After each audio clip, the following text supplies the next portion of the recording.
O senhor ou o Ministério da Saúde vão recomendar ou determinar o isolamento vertical que o senhor defendeu? Conversei por alto com o Mandetta hoje, hoje vamos definir essa situação. Tem que ser, não tem outra alternativa. Vai mudar então a orientação do Ministério? A orientação vai ser o vertical, daqui para frente. E vou conversar com ele e tomar a decisão. Não escreva que já decidi, não. Vou conversar com o Mandetta sobre essa orientação. Isolamento vertical. Esse foi o termo escolhido pelo presidente Jair Bolsonaro para defender que a população retome suas atividades, contrariando medidas adotadas globalmente e recomendadas pelas autoridades da saúde. E mais, justamente no momento em que a pandemia inicia com mais vigor no Brasil, quando a curva de novos casos e de mortes cresce em ritmo acelerado. O risco é quase zero. O problema é acima dos 60 anos ou quem tem algum problema de saúde. É isso. E agora, o mal, que teremos depois com esse tipo de tratamento, isolamento horizontal, será muito maior do que vem acontecendo com o vírus no momento. Essa é uma realidade. Alguém acha que dá para ter zero morte? Essas pessoas, se não tivessem cometido o vírus, também teriam morrido. Mas o vice-presidente Hamilton Mourão afirmou que a posição do governo, por enquanto, é uma só: o isolamento e o distanciamento social, apesar dos graves impactos econômicos provocados pelas medidas que restringem a circulação de pessoas. O ministro da Saúde, Luiz Henrique Mandetta, evitou entrar em contradição com o presidente e garantiu que não vai pedir demissão. Também criticou o que chamou de precipitação no início das quarentenas em alguns estados, mas não recomendou a reabertura de escolas, como propôs Bolsonaro em cadeia de rádio e TV na terça-feira, e nem o fim do isolamento social. A gente tem que melhorar esse negócio de quarentena, ficou muito desarrumado, não ficou bom, foi precipitado, foi cedo, foi uma sensação de entramos e agora como é que saímos. Então as pessoas têm que saber, olha, se vamos fazer um sacrifício de uma semana agora, vamos. Se daqui a 2, 3 semanas chegarmos nesse patamar, talvez tenhamos que parar por mais tanto. E assim a gente vai junto, dançar essa sanfona de para um pouquinho, pode andar, para ver se a gente sai disso o mais rápido possível. Os governadores reagiram, informaram que manterão o regime de isolamento social, com exceções para as atividades consideradas essenciais. Até mesmo antigos aliados, como o governador de Goiás, Ronaldo Caiado, que é médico, se revoltaram com a postura do presidente. Quando se escuta uma declaração como essa, de dizer que isso é um resfriadinho, é uma gripezinha, respeitem. Ninguém definiu melhor do que Obama. Na política e na vida, a ignorância não é uma virtude.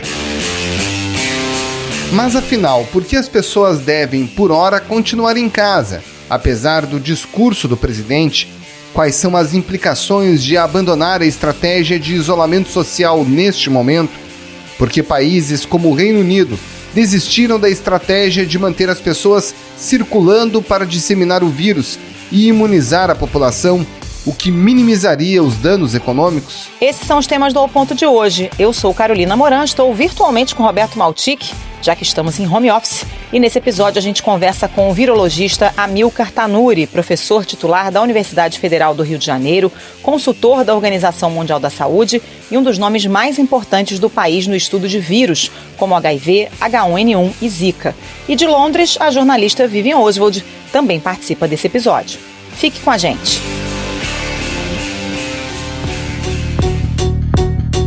Doutora Amilcar Tanuri, por que nesse momento todas as famílias praticamente estão em casa? Bom, elas estão em casa conscientes que essa atitude delas vai diminuir o risco delas pegarem esse novo vírus, né? E eu acho que isso é muito louvável e eu tenho visto as cidades todas aderindo a isso, né? E penso que o governo federal deveria ajudar os governos estaduais e municipais para que eles continuem em casa, né? Com todo o esforço que eles possam fazer. Agora, doutor, tem uma discussão no mundo inteiro sobre em que momento suspender essas medidas de isolamento social. Quais são os fatores que devem ser avaliados para decidir quando as pessoas podem voltar a circular? A ideia é a seguinte: quando o vírus começar a se espalhar pela população, ele chega a um pico e depois começa a descer. Quando ele começa a descer, a gente sabe que a quantidade de pessoas imunes, porque ou o vírus passou por elas, ou ela tem um estado de imunidade forte contra ele, assim, quando essa descida da curva de casos acontecerem, é a hora de começar a pensar em sair do isolamento social. Geralmente eles calculam tipo uns 10%, quando ele chega, eles caem do pico, né, no máximo.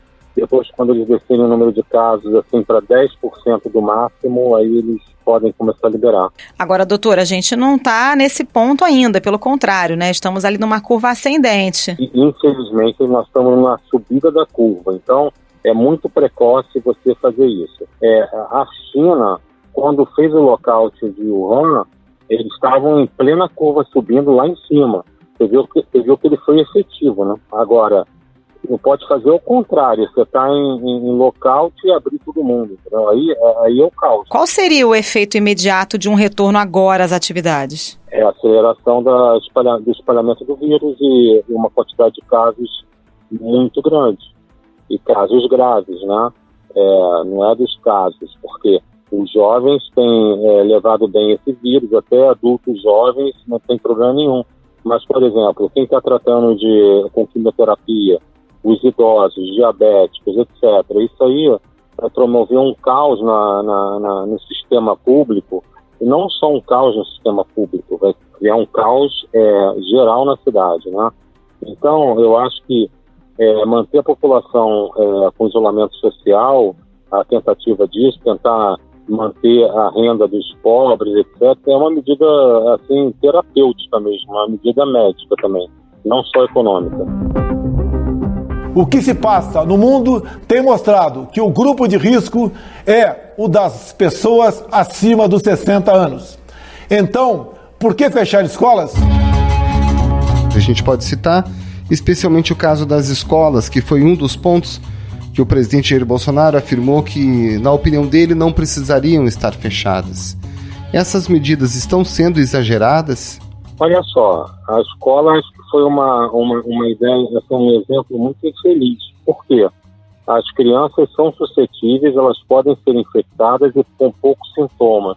Elas podem voltar para casa e infectar os avós delas, os pais, e aí termos problemas ainda maiores. Então, as férias escolares é uma medida assim, que é universal nessas doenças respiratórias virais. Entendeu? É uma das que a gente mais adota. Dá para ter uma estimativa assim, de quanto tempo até chegar nesse ponto para a volta de atividades? Na história dessas epidemias de vírus respiratórios, essa curva toda demora mais ou menos uns 7 a 8 semanas.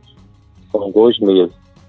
Para imaginar, a gente começou a curva semana passada, né? Então a gente tem que pensar aí, eu não tenho bola de cristal, mas nós temos que pensar pelo menos em 1 mês e meio à frente ainda. Então isso vai sair lá para maio, por aí, entendeu?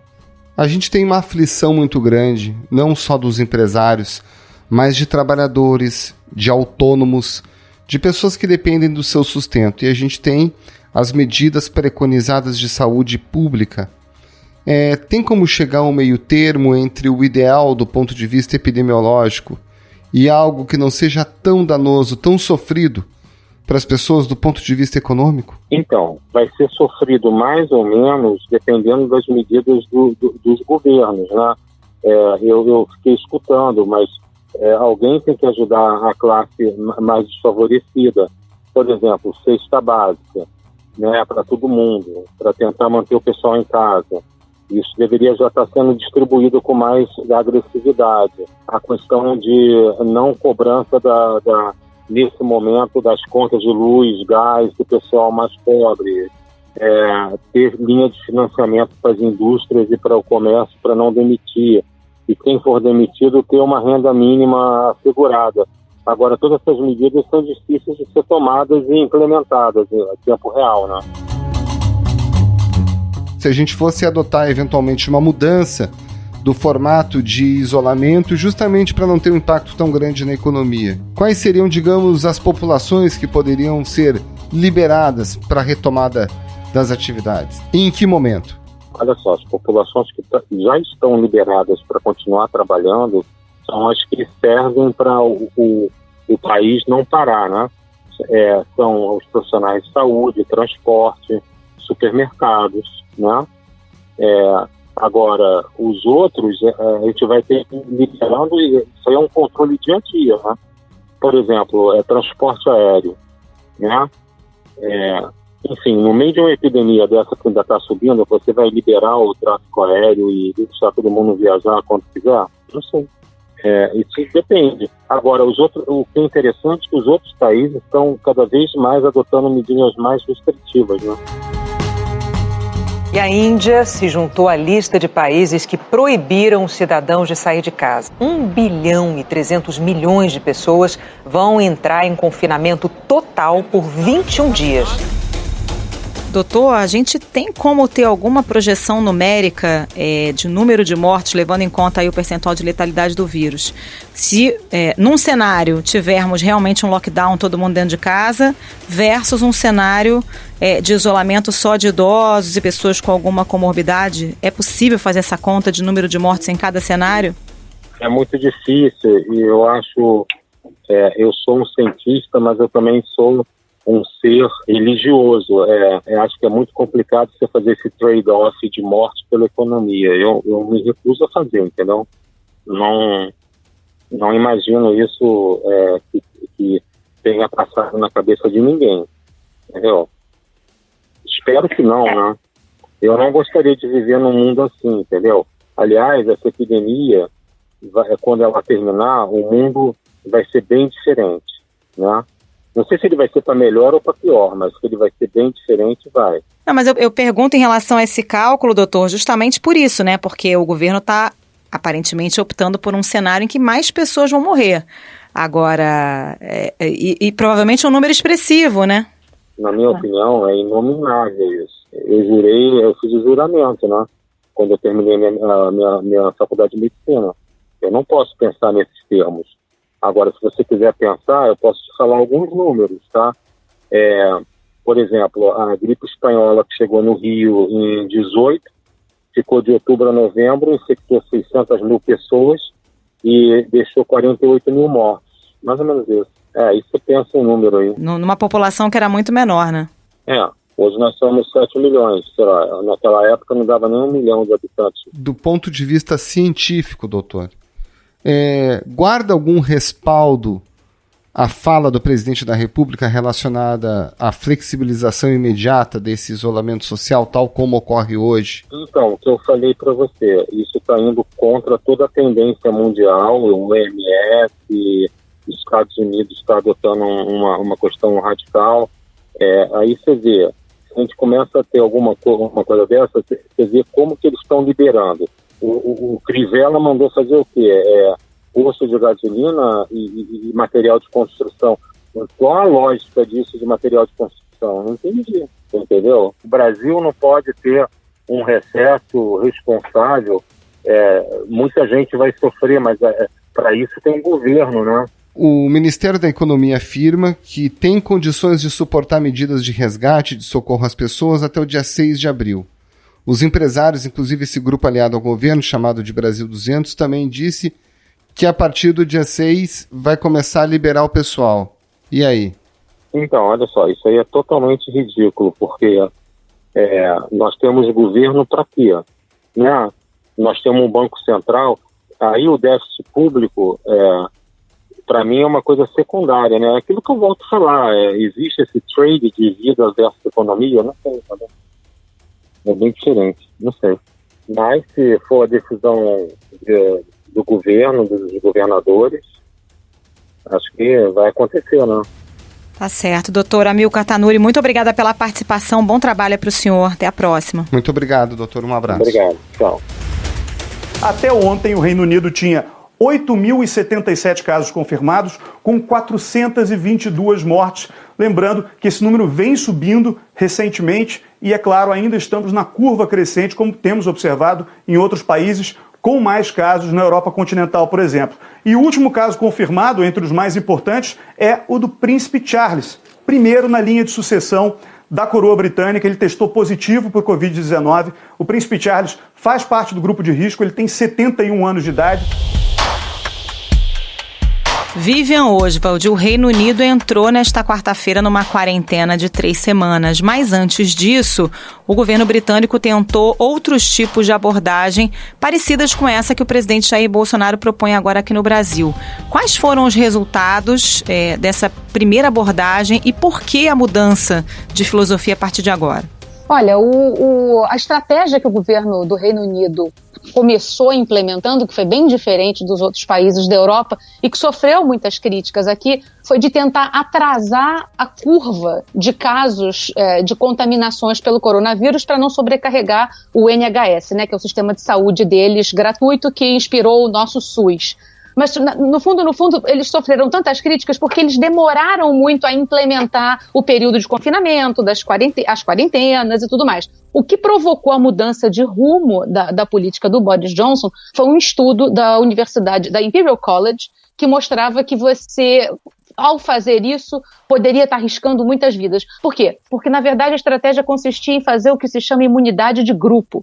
Você espera que as pessoas vão se contaminando e a partir do momento em que você tenha mais ou menos 50% a 60% da população contaminadas, você teria uma imunidade da população. Como se faz quando você tem vacinas. Só que como você não tem vacinas contra o novo coronavírus, você também não tem como garantir como é que você vai lidar com o percentual de pessoas que morrem. Agora, existe uma grande diferença entre o que está sendo feito aqui no Reino Unido e no Brasil. O primeiro-ministro Boris Johnson, ele aparece todos os dias para entrevistas de imprensa, cercado pelo conselheiro médico do governo e por um cientista que é o conselheiro também do governo. We were going to do the right measures at the right time, not according to political diktat, but according to the best scientific and medical advice in the world. Então, eles apostaram numa experiência científica que foi muito criticada, né? Então, assim, mas ao mesmo tempo eles vêm adotando passo a passo, cada semana eles vão calibrando a maneira que eles acham que vão poder lidar melhor com a situação. A gente finalmente chegou ao tal confinamento, nesta quinta-feira já é o 2º dia de confinamento e pode ser que ele peça medidas mais draconianas, como eles mesmos dizem, mas por enquanto as pessoas têm que ficar em casa, as pessoas mais frágeis precisam ficar em casa pelo período de 12 semanas e quem está em confinamento, as pessoas que não pertencem a esse grupo vulnerável, elas precisam ficar em casa por pelo menos 3 semanas. Agora, não é que nem no resto da Europa, que você, para sair, você precisa apresentar um documento com uma autodeclaração dizendo que você não tem a doença e por que você está saindo. Por enquanto, isso não acontece aqui no Reino Unido. Não combina muito com eles, é um país muito liberal, eles não têm nem carteira de identidade porque eles acham que é meio invasão de privacidade. Agora, como é que é a questão da comunicação da política pública relacionada ao combate ao coronavírus? Olha, a comunicação no Reino Unido funciona de uma maneira muito unificada, né? Tudo que o primeiro-ministro Boris Johnson fala está de acordo com as equipes médicas e científicas que aconselham o governo e junto com o NHS, o Sistema Nacional Gratuito de Saúde. Então, tudo que eles fazem é uma coisa só e tem sido apresentado à população em entrevistas diárias a jornalistas. Eles atualizam a página deles na internet a cada hora. Eu recebi já, desde que eles anunciaram o início da quarentena, 2 ou 3 avisos pelo meu telefone celular por mensagem, são mensagens do governo do Reino Unido endereçadas a todos os cidadãos pedindo para que eles fiquem em casa. Além disso, eles colocaram polícia na rua para dissuadir as pessoas de ficarem passeando, porque ainda havia, até um pouco antes dele anunciar a quarentena, pessoas que iam passear no parque, muita gente junta, gente fazendo churrasco na rua. Então a ideia, por enquanto, é convencer as pessoas a voltarem para casa. Nada ainda obrigatório como acontece nos outros países europeus. Mas a linguagem é uma só e o Boris Johnson insiste que o país precisa vencer o vírus junto. We will beat the coronavirus, and we will beat it together. And therefore, I urge you, at this moment of national emergency, to stay at home, protect our NHS and save lives. Thank you. Como é que a opinião pública tem reagido à política pública? Porque num primeiro momento o governo propôs isolar os mais idosos, as pessoas que tinham algum problema de saúde, e o resto da população se manteve circulando, enquanto o resto da Europa já fazia bloqueios mais severos, né? Como é que a opinião pública tem reagido e está reagindo agora a esse lockdown? Olha, a população britânica, ela tem uma natureza bastante, assim, obediente, né? As pessoas estão vendo o que está acontecendo, elas estão muito preocupadas. O Reino Unido está, segundo o governo britânico, de 2 a 3 semanas atrás da Itália. Então as pessoas estão assistindo o que acontece na Itália com muita perplexidade e muito medo.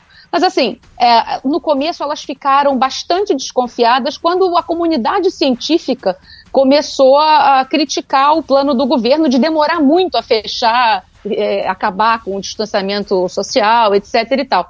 Mesmo assim, como você vinha tendo instruções muito claras e periodicamente dadas à população todos os dias, as pessoas foram se comportando da maneira que o governo ia anunciando, instruindo as pessoas, né, a fazer. Mas, assim, acho que as pessoas estão relativamente tranquilas. Os britânicos não são muito de entrar em pânico, né?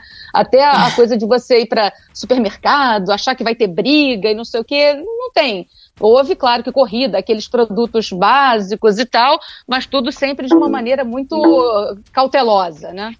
Vivian, só para a gente fechar, o presidente Jair Bolsonaro tem feito declarações que vão na contramão do que tem dito praticamente todos os líderes mundiais, né? Como é que isso repercute aí? Eu sei que o Guardian fez uma matéria grande falando sobre a atuação do Bolsonaro frente à pandemia. Isso repercute, as pessoas comentam, aparece nos telejornais. Olha, a cobertura está muito voltada para dentro, obviamente, né? Você acaba, você tem muitas notícias sobre a maneira como o próprio país está lidando, mas sim, houve uma reação, as pessoas ficaram meio perplexas, sobretudo na imprensa francesa, a imprensa britânica também, porque no final das contas você vê um esforço, como todo mundo aqui faz questão de dizer, de guerra, ou vamos fazer tudo o que for possível, custe o que custar, não há limites para quanto se pretende gastar, quer dizer, é um discurso muito diferente do discurso que a gente vê no Brasil, né? Então as pessoas tendem a ver com muita desconfiança, né? Vivian Oswald falando conosco diretamente de Londres, muito obrigado, um bom trabalho por aí. Tchau, Vivian, obrigada. Obrigada para vocês também. Esse foi o Ponto de Hoje, o podcast diário da redação do Globo. Nessa conversa a gente conta com a participação de toda a equipe do jornal, as mesmas pessoas que levam até você informação e análise de qualidade todos os dias. Quer saber mais? Assine o Globo. Acesse assineoglobo.com.br e confira todas as notícias e reportagens especiais.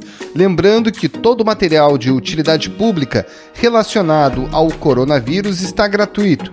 Não precisa ser assinante do Globo. A edição é do João Guilherme Lacerda. Tchau. Até mais.